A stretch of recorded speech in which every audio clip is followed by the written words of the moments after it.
Épître aux Colossiens chapitre 3. Si donc vous êtes ressuscités avec Christ, cherchez les choses d'en haut, où Christ est assis à la droite de Dieu. Affectionnez-vous aux choses d'en haut, et non à celles qui sont sur la terre. Car vous êtes morts, et votre vie est cachée avec Christ en Dieu. Quand Christ, votre vie, paraîtra, alors vous paraîtrez aussi avec lui dans la gloire. Faites donc mourir les membres qui sont sur la terre, l'impudicité, l'impureté, les passions, les mauvais désirs, et la cupidité, qui est une idolâtrie.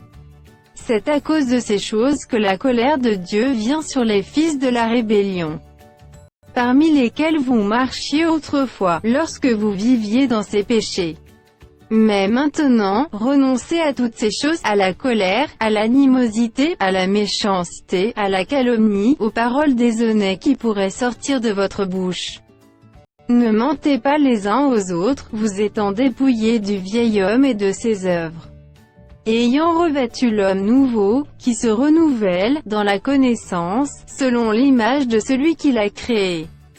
Il n'y a ici ni grec ni juif, ni circoncis ni incirconcis, ni barbare ni scythe ni esclave ni libre, mais Christ est tout et en tous.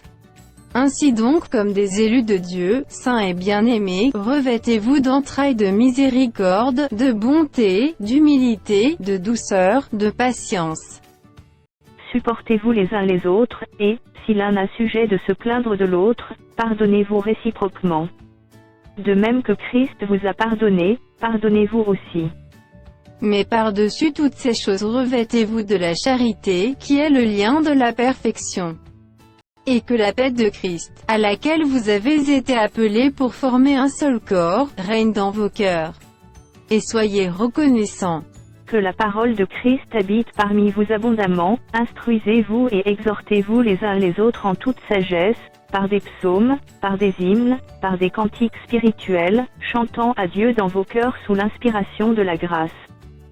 Et quoi que vous fassiez, en parole ou en œuvre, faites tout au nom du Seigneur Jésus, en rendant par lui des actions de grâce à Dieu le Père.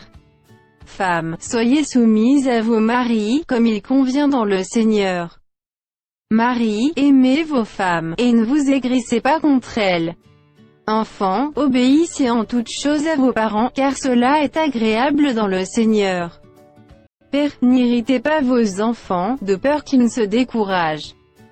Serviteurs, obéissez en toutes choses à vos maîtres selon la chair, non pas seulement sous leurs yeux, comme pour plaire aux hommes, mais avec simplicité de cœur, dans la crainte du Seigneur. Tout ce que vous faites, faites-le de bon cœur, comme pour le Seigneur et non pour des hommes, sachant que vous recevrez du Seigneur l'héritage pour récompense. Servez Christ, le Seigneur. Car celui qui agit injustement recevra selon son injustice, et il n'y a point d'acception de personne.